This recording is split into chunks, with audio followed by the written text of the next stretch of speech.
Katharine Hepburn and Vanessa Redgrave star Late Night Wednesday. The following is a rebroadcast of the 11 o'clock edition of TV5 Eyewitness News. Live from Ohio's News Channel, this is TV5 Eyewitness News with Ted Henry, Wilma Smith, Dan Maley, Nev Chandler, and the Eyewitness News team. Brought to you by Ohio Edison and the Illuminating Company. Good evening. You just watched the ABC News special on the loss of the Challenger. Many of you have spent the day watching what happened. You've seen the dramatic pictures many times over of the catastrophe killing all 7 astronauts. For the next 30 minutes, we're going to show you how this disaster hits home back here in Ohio. One of the people at the Cape when the shuttle blasted off was Eyewitness News editor Dave Hatala. Dave was on vacation in Florida. He just got back to Cleveland a short time ago. He told us what he saw. We saw the shuttle go up, and we've been waiting 3 days to see it. We were all real happy. Everybody around us was happy, and all of a sudden it just looked like the rockets separated early, and they kept going, and they were spiraling back and forth. And what happened next, and then we just saw the different spirals of smoke going down into the ocean, and then everybody knew. No one really knew what was happening before that. It looked fine, and then everyone was just confused, and you heard on the radio some of the people had that it had exploded, and then everybody knew, and what could you say? Just pray that the shuttle would come out of there gliding, and no chance. Dave says that for everyone there, the feeling was helplessness. There was nothing for anyone to do but watch the pieces come down. Today's tragic shuttle explosion was the first in-flight disaster at America's space program. Bill Yunkin is in our newsroom right now, and he's been looking into the backgrounds of the 7 astronauts who died today. Bill. Ted, probably the most well-known of the 7 to us here in northern Ohio is Judy Resnick of Akron. As we all know, she was taking her second ride into space. She was as proud as any of the 7 astronauts on today's mission. It was her second trip into space. The same goes for 35-year-old Ronald McNair, who also has ties to northern Ohio. McNair's uncle lives here on Cleveland's east side. 85-year-old Lucius Ray went to the Cape last week for the Space Shuttle launch, but when it was scrubbed, he came back home. He's glad he did. I wouldn't have liked to been down there, and when this happened, I'll tell you the truth. Lucius Ray is proud of his nephew and said he worried more 2 years ago when McNair flew his first shuttle mission. Ray couldn't believe what happened today. Man, I felt like falling flat on the floor. The other 5 crew members were Mission Commander Francis Scobie, a former Vietnam Air Force pilot, co-pilot Michael Smith, making his first space mission, Ellison Onizuka, the flight test engineer, Gregory Jarvis of Detroit was the payload specialist, and of course, America's first teacher in space, Krista McCullough, a Concord, New Hampshire social studies teacher, and of course, Judy Resnick of Akron. As we told you before, her first flight 2 years ago, she loved math and science with a passion and was known as a classical pianist. Her father, an Akron optometrist, was in Florida to watch today's launch. Her mother, who lives in Cleveland, we're told watched the liftoff on television. But we're told she turned that television off right after liftoff, that she had had a bad feeling going into today's flight. She was going to go over to a friend's house for a card game, but before she got out the door, a friend called to ask if she had seen what happened. Judy Resnick's mother's bad premonition tragically came true. Ted? Thank you, Bill. One of those deeply feelings, the loss of the astronauts and teacher Krista McCullough is a Newark, Ohio school teacher. Gail Clank was a semifinalist in the Teacher in Space program, and she worked and trained with Krista McCullough. Krista was my friend. I had met Dick Scobie and Mike Smith and Judy Resnick in Washington and talked to them, and Krista was my friend. I hope, and I'm sure Krista would say this too, that this doesn't stop the space program. The benefits are so overwhelming, and so many thousands of lives have been saved already because of the information we can get. Emblem and Clank still proudly wears her NASA and Teacher in Space emblems, and she says that if she is given the chance, she would still ride in the shuttle. Flags across the country are flying at half-staff tonight on orders of President Reagan. The flags will be flown like this for 1 full week at a mark of respect to the memory of the 7 Challenger astronauts. This order covers flags on all federal buildings, military installations, Navy ships, and U.S. embassies around the world. In his nationally televised address, the president spent part of his time talking to children. Many of them will remember today's disaster the way many of us remember the day John Kennedy was killed. I know it's hard to understand, but sometimes painful things like this happen. It's all part of the process of exploration and discovery. It's all part of taking a chance and expanding man's horizons. The future doesn't belong to the faint-hearted. It belongs to the brave. What about the trauma on a young person watching today's disaster? Medical editor Dr. Ted Castell is here with us now. Doctor, we've had reports of children sitting in front of TVs crying today. How do we help these children? Wilma, this is really a very terrible thing. It's a terrible tragedy, and there's tremendous grief. And, of course, these children see a very close friend of theirs in their mind, this teacher, this Krista McAuliffe, who they can relate to, who, in a way, actually represents them themselves. They can see themselves on this. They personalize this tragedy with all this grief. They see their own teacher being killed. They see their mother and their father possibly involved. And the way to help them is to allow them to express their feelings. The child psychiatrist that I talked to tonight said that they must have this opportunity of getting this out of their system if they want to. Some may not want to, some may care to deny it, and that's okay too. But if they care to, allow them to express their feelings, get all their grief out. You know, kids are tough, and emotionally they will survive. What about adults, Doctor? What's good for us to get over this? Pretty much the very same thing. When you think about it, we've been doing this all day long. All of us have been glued to the televisions all day long. We've had national network news all day long. We're talking about it constantly. We also are doing the very same thing. We're trying to explain it, to understand it, to get it out of our system, to make ourselves more emotionally strong. All right, Doctor, thank you. Thank you. We will look at this shuttle accident more closely. And see if we can determine what went wrong after Challenger blasted off. And I'll look at NASA's safety record and tell you why the space agency has never risked one life ever. Eyewitness News continues. Tom Adams, bachelor, engaged bachelor. I own part of this condo and all of this sound system, which will knock the polka dots off your tie. Plus an ancient pickup truck that won't. My life is buttons. Love those little beeps. They mean electricity's doing things for me, things I can't do for myself or won't do for myself. Adam's machine here. Kitchen skills are limited to thawing and opening.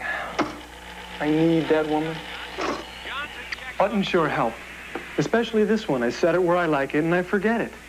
The electric heat pump, a simple way to keep the place cool in summer and warm in winter for about the same cost as gas. And now for my big close opening. Ta-da! And here's the person who's taking over half the buttons next month. Beep.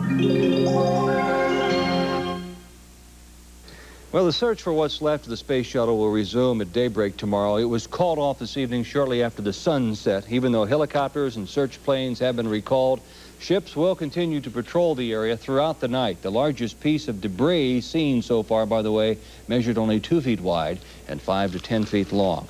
I want to show you what we believe to be the final picture of Challenger now before it fell into the sea today. Just seconds after the initial explosion, the smoke clears just a little bit here, and we see what's believed to be the very top of the Challenger space shuttle emerging from the smoke here. Again, this is thought to be part of the shuttle. And then shortly after this scene, as the sequence continues here, well, we can see an absolute shower of debris falling into the sea. And you will see on the right of that mammoth explosion, one of the solid rocket boosters split away from the external fuel tank and from the shuttle itself as it travels completely out of control. The question everybody is asking tonight, how could this happen? Shuttle launches have become so commonplace that we now take them for granted. Steve Wolford of Eyewitness News has been covering the shuttle program almost since its start, like he was here at this early shuttle launch when he worked in Florida. Steve, you've been at the Lewis Research Center since shortly after the accident. From personal experience, you say that NASA wouldn't launch unless it was satisfied that everything was in order. Wilma, I have to agree with that. I am positive that if NASA had any shadow of a doubt that there was going to be a problem with the launch this morning, that they would have gone ahead and left it sitting on the pad. This is the 25th mission, and 24 prior to this have gone up without incident. Safety is a big part of what the space program is all about. Redundancy in the shuttle program. There are 5 onboard computers. There are multi-hydraulic systems. The Columbia launch before this Challenger mission was delayed several weeks. because of technical problems or because of bad weather. And bad weather, if the weather is bad at emergency landing sites, NASA won't even go. This Challenger mission was delayed 3 times before this morning's launch for weather and technical reasons. And again, I have to believe that if they had the slightest doubt that there was going to be a problem with this launch, that they would have gone ahead and said, no, we will wait another day. If anything, NASA has been criticized in the past for being too conservative. The question now being raised is exactly where does the investigation go? How do we pinpoint what is going to happen with the space program? How do we pinpoint what happened today with Challenger to lead to the explosion? Bonnie Keller is with me now at NASA Lewis Research Center. She's been looking into that question, and we will turn to her now. Bonnie. Steve, we all know the FAA is called in when there's a plane crash, and it normally takes up to about a year to determine a cause if indeed a cause is found. But with this being the first time astronauts have been killed on a mission in space, this investigation will be 100 times as complex. At 11:38 a.m., Challenger lifts off. 1 minute, 5 seconds later, the shuttle is about 10 miles off the ground, and NASA control orders the craft full power. Engines throttling up, 3 engines now at 104%. Challenger, go at throttle up. 7 seconds later, the $1.2 billion spacecraft explodes.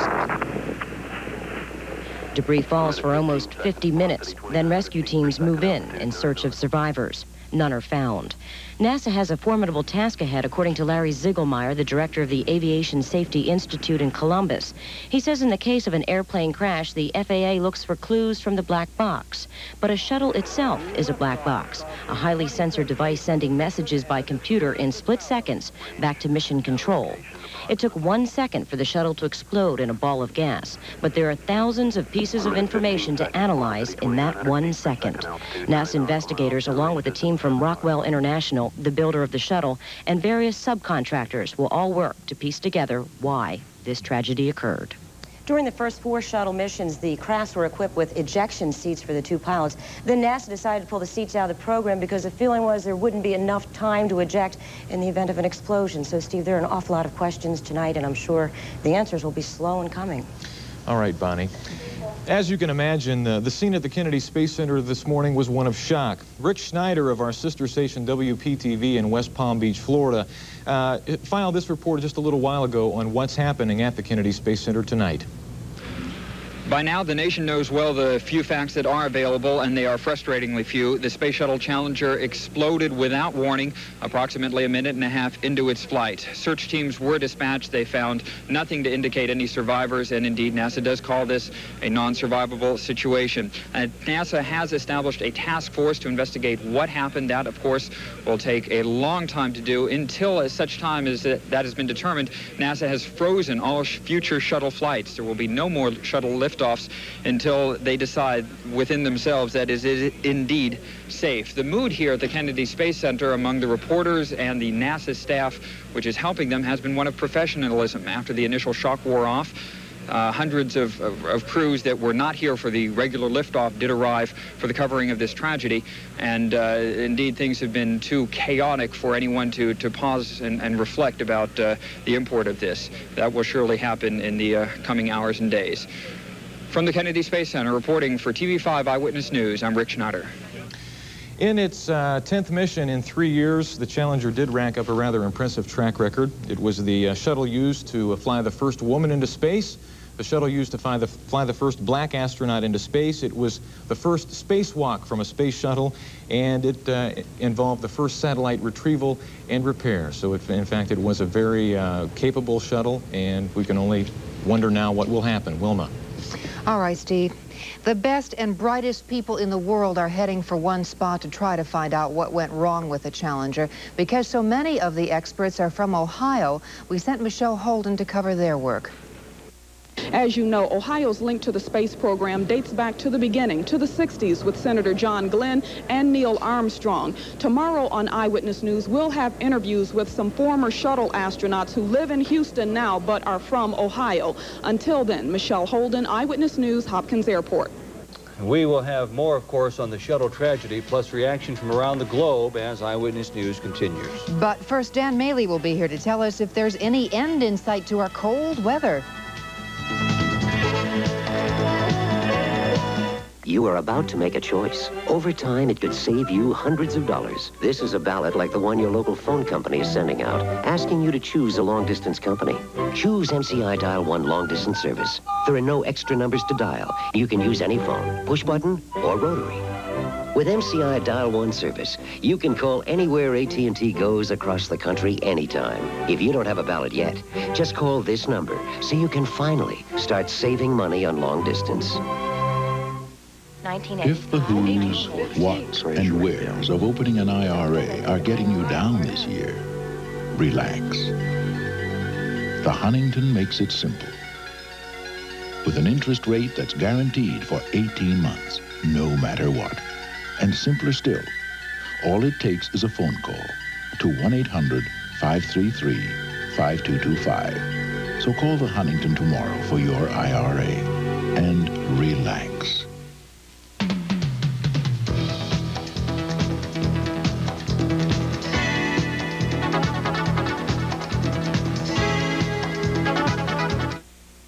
Jimmy Stewart, Grace Kelly, hot and cold lovers. Trips at night in the rain. Voyeurs watching others. And knives and saws and trunks with rope. Uncovered. And now this wife that isn't there anymore. A neighborly nightmare. Alfred Hitchcock's chilling masterpiece, Rear Window.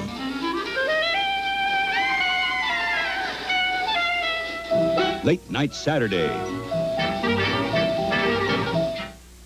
It has been brisk, if we want to use that word for the weather we've been having. It will not be as bad on our way home tonight as it was coming in because the winds are dying down. Not too much of a chill factor tonight, though. Maybe kicking up a little bit in the morning. Let's check the numbers. Mighty chilly day, as we all know if you're out and about. 1 was the low, 9 the high, 18 the normal low, 32 the normal high. A year ago, a little snow in the air and a low of 21, high of 26. And the records, well, we had a -10 for the low in 1977.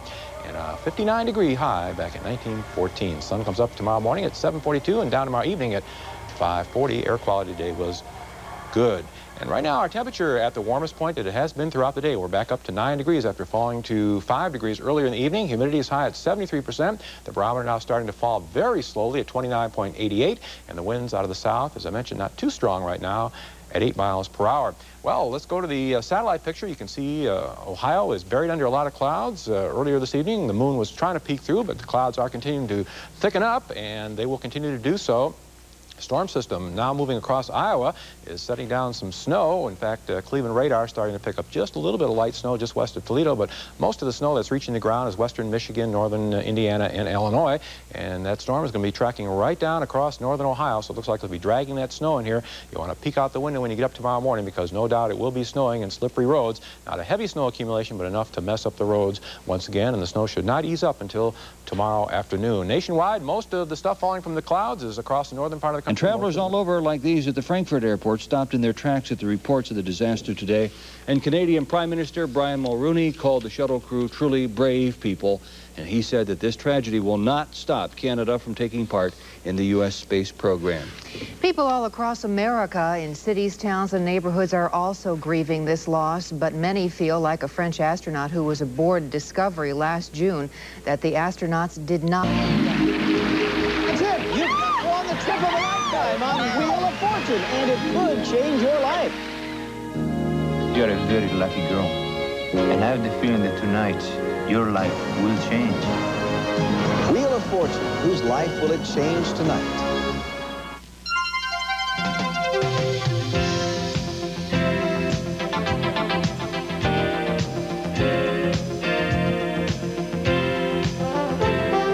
Leave your eyes, microwave fries, crispy and brown from Ore-Ida. No need to wait, isn't that great? New microwave fries from Ore-Ida. With new Ore-Ida microwave fries, you can have the sizzle, the crispy great taste, even the golden brown.